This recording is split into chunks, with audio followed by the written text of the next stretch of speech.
എല്ലാവർക്കും നമസ്കാരം. മഹാഭാരത ഹൃദയത്തിലേക്ക് സ്വാഗതം.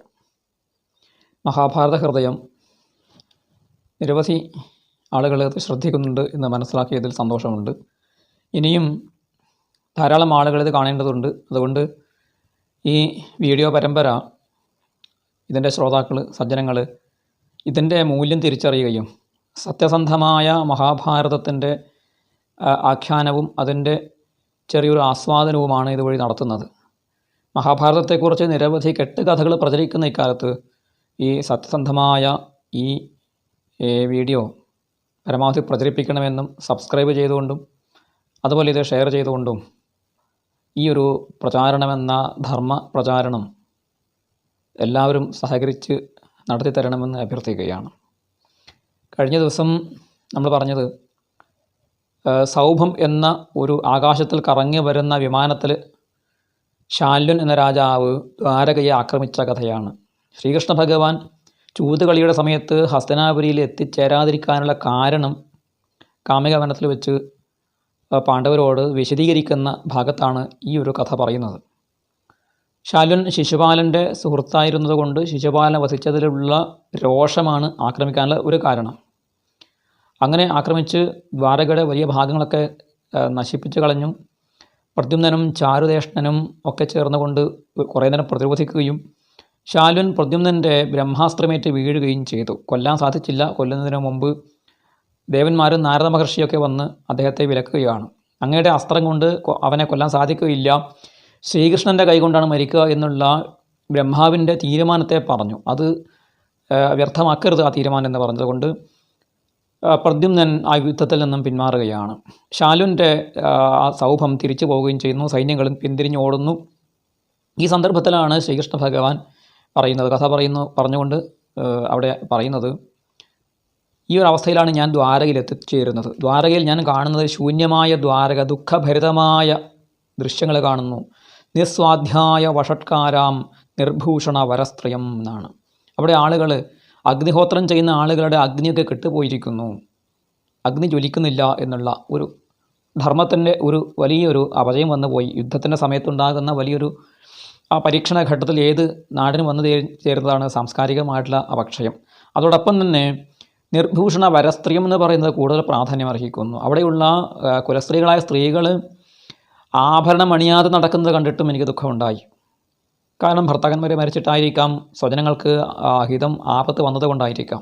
അപ്പോൾ ഒരു രാജ്യത്ത് സ്ത്രീജനങ്ങൾ ആഭരണങ്ങൾ അണിയാതെ നടക്കുന്നുണ്ടെങ്കിൽ അത് ആ രാജ്യത്തിന് എന്തോ ഒരു ആപത്ത് വന്നിരിക്കുന്നു എന്നതിൻ്റെ ലക്ഷണമാണ്.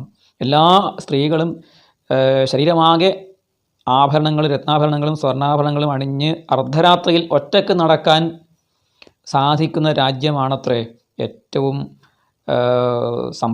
സമൃദ്ധമായ രാജ്യം, അല്ലെങ്കിൽ ഏറ്റവും നല്ല രീതിയിൽ ഭരണം നടക്കുന്ന രാജ്യം എന്ന് നമ്മുടെ ധർമ്മശാസ്ത്രങ്ങൾ പറയുന്നുണ്ട്. അത് ഞാൻ ഇവിടെ സാന്ദർഭികമായിട്ട് ഓർമ്മിച്ചു എന്നേ ഉള്ളൂ. ഇതുകൊണ്ട് ഭഗവാന് മനോവിഷമുണ്ടായി.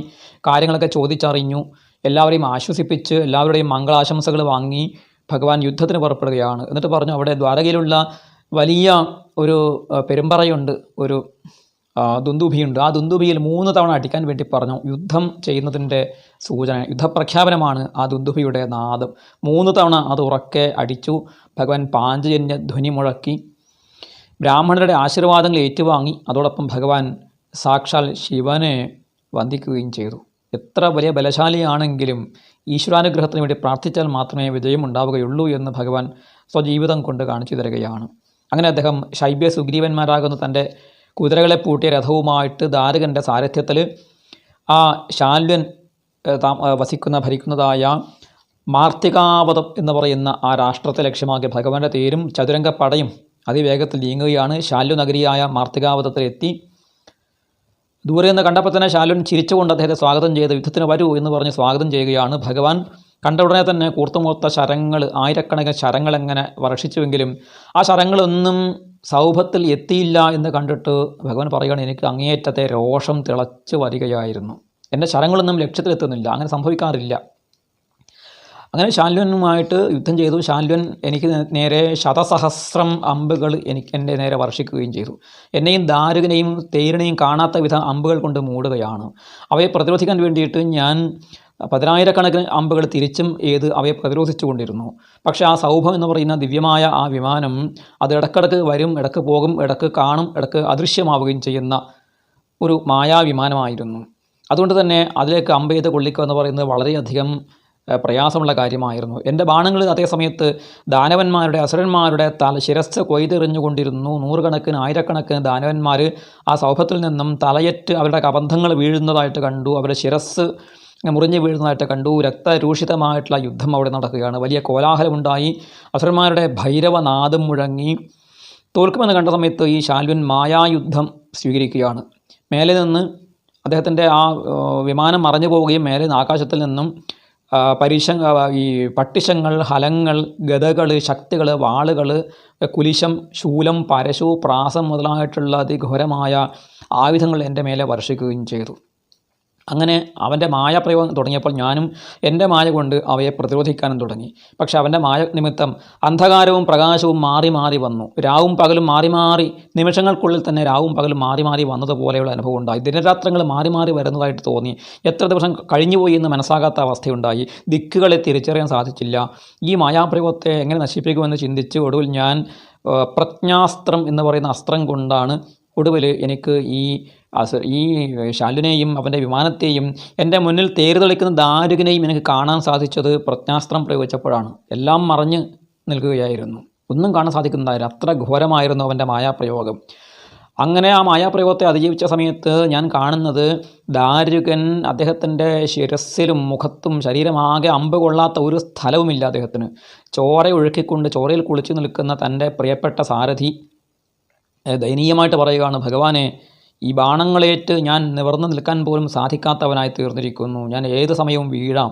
നമ്മുടെ പരാജയം ഏകദേശം നടക്കാൻ പോവുകയാണ് എന്ന് പറഞ്ഞു ദാരുകൻ. അങ്ങനെ എന്ത് ചെയ്യണമെന്ന് ചിന്തിച്ച് ഞാൻ ഇരിക്കുമ്പോഴാണ് ദ്വാരകയിൽ നിന്നും ഒരു ദൂതൻ ഓടി വന്നിട്ട് എന്നോട് പറഞ്ഞു, രാജാവായ ആഹുകൻ അങ്ങയോട് ഒരു കാര്യം അറിയിച്ചിരിക്കുന്നു. ആഹുകൻ എന്ന് വെച്ചാൽ ഉഗ്രസേനൻ്റെ മറ്റൊരു പേരാണ്. ഭഗവാന്റെ അമ്മയുടെ അച്ഛനായ മാതാമഹനായ ഉഗ്രസേനൻ്റെ മറ്റൊരു പേരാണ് ആഹുകൻ. ആഹുക രാജാവ് അറിയിച്ചിരിക്കുകയാണ്, അല്ലോ കേശവ, അങ്ങ് യുദ്ധം ചെയ്യുന്നതിൽ മുഴുകിയിരിക്കുമ്പോൾ അങ്ങയുടെ അച്ഛനായ വസുദേവരെ ശാൽവൻ വന്ന് പിടിച്ചു കൊണ്ടുപോയി ബലമായി വധിച്ചിരിക്കുന്നു. അതുകൊണ്ട് അങ്ങ് യുദ്ധം നിർത്തിയിട്ട് ഉടൻ തന്നെ ദ്വാരകയിലേക്ക് തിരിച്ചു വരിക, ദ്വാരകയെ കാത്തുരക്ഷിക്കുക എന്നുള്ള സന്ദേശമാണ് എന്ന് പറഞ്ഞു. ഭഗവാൻ ആദ്യം സ്തംഭിച്ചു പോയി. എന്നിട്ട് പിന്നെ അദ്ദേഹം ചിന്തിക്കുകയാണ്, ഞാൻ എന്താണ് ചെയ്യേണ്ടത്? കർത്തവ്യം എന്താണ്? അകർത്തവ്യം എന്താണ്? ചെയ്യേണ്ടത് എന്താണ്? ചെയ്തുകൂടാത്തത് എന്താണ്? ഇവിടെ ശാലുവിനെ വിട്ട് ദ്വാരകയിലേക്ക് പോകണോ, അല്ല ശാലുവിനെ കൊന്നിട്ട് പോകണമോ എന്ന സംശയം. ഏതായാലും നിന്ന് യുദ്ധം ചെയ്യാൻ തീരുമാനിച്ചു. പക്ഷേ അപ്പോഴും സാത്വികയെയും ബലരാമനെയും പ്രദ്യുമ്നെയും ദ്വാരകയെ ഏൽപ്പിച്ച് വസുദേവരെയും ഏൽപ്പിച്ചിട്ടാണ് ഞാൻ വന്നത്. അവർ ഇത്ര കഴിവ് കെട്ടവരാണോ എന്ന് ഞാൻ ഒരു നിമിഷം അവരെ നിന്ദിച്ചു. കാരണം അവരെ തോൽപ്പിച്ചിട്ട് മാത്രമേ വസുദേവരെ വധിക്കാൻ സാധിക്കുകയുള്ളൂ. അപ്പോൾ അതിൻ്റെ അർത്ഥം ഈ ചാരുകൃഷ്ണനും ബലരാമനും പ്രദ്യുമ്നും സാത്വികയും ഒക്കെ കൊല്ലപ്പെട്ടു എന്നായിരിക്കുമോ എന്നൊക്കെയുള്ള ആശങ്കകൾ എൻ്റെ മനസ്സിലിങ്ങനെ നിറഞ്ഞു വരികയായിരുന്നു. പക്ഷേ അവരെ ജയിക്കാതെ ഇത് സാധിക്കുകയില്ല എന്നും ചിന്തിച്ചു. ഏതായാലും യുദ്ധം ജയിച്ചിട്ട് തിരിച്ചു പോകാം എന്ന് കരുതി ഞാൻ വീറോടുകൂടി വീണ്ടും ശാലുനുമായിട്ട് യുദ്ധം ചെയ്യാൻ ഒരുങ്ങുമ്പോൾ പെട്ടെന്ന് ആ സൗഭം ആകാശമാർഗത്തിൽ വരുന്നു. ആ സൗഭത്തിൽ നിന്നും വസുദേവരുടെ ശരീരം താഴോട്ട് വീഴുകയാണ്. ആലോചിച്ച് നോക്ക്, ഭഗവാന്റെ വൃദ്ധനായ പിതാവ് താഴോട്ട് വീഴുന്നു. അദ്ദേഹത്തിൻ്റെ ഉഷ്ണീഷം തലപ്പാവ് അങ്ങനെ മലിനമായി തീർന്നിട്ടുണ്ടായിരുന്നു. വസ്ത്രങ്ങളൊക്കെ അഴിഞ്ഞു വീഴുന്നുണ്ടായിരുന്നു. മുടി ഒളിഞ്ഞിരിക്കുന്നുണ്ടായിരുന്നു. ദീനമായ അദ്ദേഹത്തിൻ്റെ ആ മൃതശരീരം സൗഭത്തിൽ നിന്നും യയാതി മഹാരാജാവ് സ്വർഗം ക്ഷയിച്ചിട്ട് പുണ്യം ക്ഷയിച്ച് സ്വർഗത്തിൽ നിന്നും വീഴുന്നത് പോലെ ഒരു വീഴുന്ന കാഴ്ചയാണ് എനിക്ക് കാണാൻ സാധിച്ചത്. അത് കണ്ടപ്പോൾ എൻ്റെ സമനില തെറ്റി. ശാർങ്കം എന്ന എൻ്റെ വില്ല് എൻ്റെ കയ്യിൽ നിന്നും ഊർന്നു വീണ് പോയി. ഞാൻ രഥത്തിൽ ക്ഷീണിച്ച് ഇരിക്കുകയാണ്. രഥോപസ്ഥ ഉപാവിശൽ വിസൃജ്യ സശരം ചാപം ശോകസംവിഘ്നമാനസ എന്ന് ഗീതയിൽ അർജുന വിഷാദയോഗത്തിൽപ്പെട്ട അർജുനൻ ഇരിക്കുന്ന ഒരു കാഴ്ചയുണ്ട്. ഇത് ശ്രീകൃഷ്ണ ഭഗവാന്റെയും അനുഭവമായിരുന്നു എന്നാണ് കാണിക്കുന്നത്. തനിക്കും മുമ്പ് ഇതുപോലെ തേറിലിരിക്കേണ്ടി വന്നിട്ടുണ്ട്. അതായിരിക്കാം അർജുനന് ക്ഷീണം വന്ന സമയത്ത് ഭഗവാൻ പ്രഹസന്നിവ ഭാരത അല്ലെ ഗീതയിൽ അദ്ദേഹം പറഞ്ഞതെന്താണ്? ഗീതാവാക്യം തുടങ്ങുമ്പോൾ അദ്ദേഹം ഉറക്കെ ചിരിച്ചുകൊണ്ട്, അർജുന, ഞാൻ യുദ്ധമധ്യത്തിലേക്ക് ഇങ്ങനെ സംഭവിച്ചിട്ടുണ്ട്, നീ യുദ്ധം ചെയ്യുന്നതിന് മുമ്പേ തന്നെ തളർന്നു വീഴുകയാണോ എന്ന അർത്ഥത്തിലാകാം ഭഗവാന്റെ ആ പ്രഹസനം ഉണ്ടായത് എന്ന് തോന്നുന്നു. ഏതായാലും അച്ഛനങ്ങനെ മറിഞ്ഞ് വീഴുന്ന സമയത്ത് ആ അസുരന്മാർ അദ്ദേഹത്തിന് മേലെ വീണ്ടും ചാടി വീണ് പട്ടിശം കൊണ്ടും ശൂലം കൊണ്ടും ആക്രമിക്കുന്നത് കണ്ട് അതെൻ്റെ മനസ്സിലിങ്ങനെ ആ ദൃശ്യം ഇങ്ങനെ മിന്നിമാഞ്ഞു പോവുകയായിരുന്നു. പെട്ടെന്നാണത് സംഭവിച്ചത്. തതോ മുഹൂർത്താത് പ്രതിലഭ്യ സംജ്ഞാം അഹം തഥാ വീര മഹാവിമർദ്ദേ ന തത്ര സൗഭം നരിപം ന ശാല്യം പശ്യാമി വൃദ്ധം പിതരം ന ചാപി. പെട്ടെന്ന് ശാലുനെയും കണ്ടില്ല, വിമാനത്തെയും കണ്ടില്ല, വൃദ്ധനായ അച്ഛനെയും കണ്ടില്ല. എല്ലാം അവൻ്റെ മായയായിരുന്നു എന്ന് തിരിച്ചറിഞ്ഞു. ആ മായ തിരിച്ചറിഞ്ഞ സമയത്ത് ഞാൻ ബോധം തിരിച്ചു കിട്ടിയപ്പോൾ ചാടി എഴുന്നേറ്റ് വീണ്ടും അവനെതിരെ ശരവർഷം തുടങ്ങി. സൗഭത്തിലെ ദാനവന്മാർ ചത്ത് വീഴാൻ തുടങ്ങി. ഘോരമായ യുദ്ധം വീണ്ടും ആരംഭിച്ചു. പക്ഷേ സൗഭം വീണ്ടും അപ്രത്യക്ഷമായി. എനിക്ക് ആശ്ചര്യമായിപ്പോയി. ഒന്നും കാണുന്നില്ല. പക്ഷേ ഇടയിൽ അസുരന്മാരുടെ ശബ്ദഘോഷം മുഴങ്ങി, ഗർജനം മുഴങ്ങിയപ്പോൾ ആ ഭാഗത്തേക്ക് ഞാൻ ശബ്ദഭേദി ബാണം ഏത് അവരെ കൊന്ന് തീർക്കുകയായിരുന്നു. ശബ്ദം കേട്ട ഭാഗത്തേക്ക് അയക്കാനുള്ള ആ അസ്ത്രങ്ങൾ ഞാൻ ചെയ്ത് അവരെ കൊന്നു വീഴ്ത്തി. പെട്ടെന്ന് ശബ്ദം നിലച്ചു, ദൃശ്യവും നിലച്ചു. ഒന്നും കാണുന്നില്ല, കേൾക്കുന്നില്ല. മറ്റൊരു ദിശയിൽ നിന്ന് അവരുടെ ഗർജനം കേട്ടു. ആ ഭാഗത്തേക്ക് ശബ്ദഭേദി ബാണം വെച്ച് അവരെ കൊന്നു തീർത്തു. ഇങ്ങനെ 10 ദിക്കിൽ നിന്നും പല സമയങ്ങളിലായിട്ട് 10 ദിക്കിലേക്കും അമ്പുകൾ ചെയ്തിട്ടാണ് ഞാൻ ഒരുവിധം അവരുടെ ആ ആക്രമത്തെ ചെറുത്ത് തോൽപ്പിച്ചുകൊണ്ടിരുന്നതും അസുരന്മാരെ കൊന്നുകൊണ്ടിരുന്നതും. അങ്ങനെ ഇരിക്കെ പെട്ടെന്ന് ഈ സൗഭം കാണുന്നില്ല. അത് കിഴക്ക് ഭാഗത്തേക്ക് പ്രാഗ്ജ്യോതിഷപുരിയിലേക്ക് ചെന്നു. കുറച്ച് കഴിഞ്ഞ് അത് തിരിച്ചു വന്ന സമയത്ത് എനിക്കും എൻ്റെ രസത്തിന്മേലേക്ക് വലിയ ശിലാവർഷമുണ്ടായി. പർവ്വത ശിഖരങ്ങൾ വർഷിക്കുകയായിരുന്നു. എൻ്റെ തേര്, എൻ്റെ കുതിരകൾ, എൻ്റെ ദാരുകൻ എന്നെയും പർവ്വത ശിഖരങ്ങളെ കൊണ്ട് മൂടി എനിക്ക് പുറത്തിറങ്ങാൻ പറ്റാതെയായി. ഞാൻ അവയ്ക്ക് ഇടയിൽപ്പെട്ട് മരിച്ചുപോയി എന്ന് എൻ്റെ സൈന്യങ്ങളും കരുതി അവർ നാലുപാടും ചിന്നിച്ചെതിരെ ഓടുകയും ചെയ്തു. മറുഭാഗത്തു നിന്ന് ആ അസുരന്മാരുടെയും ശാലുൻ്റെയും വിജയാട്ടഹാസം കേൾക്കുന്നു, വിജയഘോഷം കേൾക്കുന്നു. നീ പരാജയപ്പെട്ടു എന്നുള്ള വാക്യം എവിടെ നിന്നോ ഞാൻ കേൾക്കുന്നു. അങ്ങനെ അല്ലേ യുധിഷ്ഠിര, എനിക്ക് ആദ്യമായിട്ട് പരാജയമുണ്ടായി. ശാല്യനോട് ഞാൻ തോറ്റുപോയി. പെട്ടെന്ന് എനിക്കൊരു എന്തോ ഒരു ഉണർവുണ്ടായി. ഞാൻ ഇന്ദ്രദയിതമായ വജ്രത്തെ സ്മരിച്ചു. ഇന്ദ്രന് പ്രിയപ്പെട്ടതായ ആ വജ്രായുധം കൊണ്ട്, ആ പർവ്വതത്തെ ഖണ്ഡിക്കുന്നതായ വജ്രായുധം കൊണ്ട് ഈ പർവ്വത ശിഖരങ്ങളെ ഓരോന്നോരോന്നായി തകർത്തുകൊണ്ട് ഞാൻ പുറത്തേക്ക് വന്ന സമയത്ത് ഉദയാദ്രിയിൽ നിന്നും ഉദിച്ചു വരുന്ന സൂര്യനെപ്പോലെ എന്നെ കണ്ട് എൻ്റെ സൈന്യങ്ങളൊക്കെ വളരെ സന്തോഷിച്ച് എല്ലാവരും തിരിച്ചു വന്നു. അങ്ങനെ വീണ്ടും യുദ്ധത്തിന് തയ്യാറാകുമ്പോൾ ദാരുകൻ പറഞ്ഞു, അല്ലയോ ഭഗവാനെ കേശവ, ഇവനോട് അങ്ങ് മാർദ്ദവം കാണിക്കരുത്. ഇവൻ അങ്ങയുടെ സഖിയല്ല. അവനുമായിട്ട് സഖ്യമുള്ളതുപോലെ, മിത്രഭാവം ഉള്ളതുപോലെ മാർദ്ദവമായിട്ടുള്ള ഈ യുദ്ധം അവസാനിപ്പിച്ച് അവനെ കൊല്ലുകയാണ് വേണ്ടത്. അവൻ വധ്യനാണ്. ശത്രു ദുർബലനാണെങ്കിലും അവനോട് ഉദാസീനത പാടില്ല. ഇവൻ ദ്വാരക തകർത്തവനാണ്, മറക്കരുത്. അവൻ എത്രയും പെട്ടെന്ന് വധിക്കൂ എന്ന് പറഞ്ഞ് എന്നെ ആ ദാരുകൻ ഉത്തേജിപ്പിച്ചപ്പോൾ ഞാൻ അവനെ വധിക്കാൻ ഉറച്ചുകൊണ്ട് ആഗ്നേയം ആയിട്ടുള്ള എൻ്റെ അസ്ത്രം, ആഗ്നേയം എന്ന് പറഞ്ഞെങ്കിലും അത് ഭഗവാന്റെ ചക്രായുധമായിരുന്നു, സുദർശന ചക്രമായിരുന്നു എന്ന് അതിൻ്റെ വർണ്ണന കൊണ്ട് നമുക്ക് മനസ്സിലാക്കാൻ സാധിക്കും. ക്ഷുരാന്തമായിട്ടുള്ള അഗ്രഭാഗത്ത് മൂർച്ചയുള്ള അഗ്രഭാഗത്തോട് കൂടിയിട്ടുള്ള ചക്രം ആകാശത്തോടെ കറങ്ങിക്കൊണ്ടാണ് അങ്ങനെ പോകുന്നത്. നീ നിൻ്റെ സ്വവീര്യം കൊണ്ട് സൗഭത്തെയും അസുരന്മാരെയും നിഗ്രഹിക്കൂ എന്ന് പറഞ്ഞാണ് ഞാൻ ആ ചക്രത്തെ തൊടുത്തുവിട്ടത്. അങ്ങനെ എൻ്റെ ബാഹുബലം കൊണ്ട് ഞാൻ ശക്തമായിട്ട് ആ ചക്രം തൊടുത്തുവിട്ടപ്പോൾ ആ ചക്രം ആകാശത്തിലേക്ക് ഉയർന്നു പൊങ്ങി. മറ്റൊരു സൂര്യനെ പോലെ അത് ആകാശത്തിൽ ജ്വലിച്ചു നിന്നു.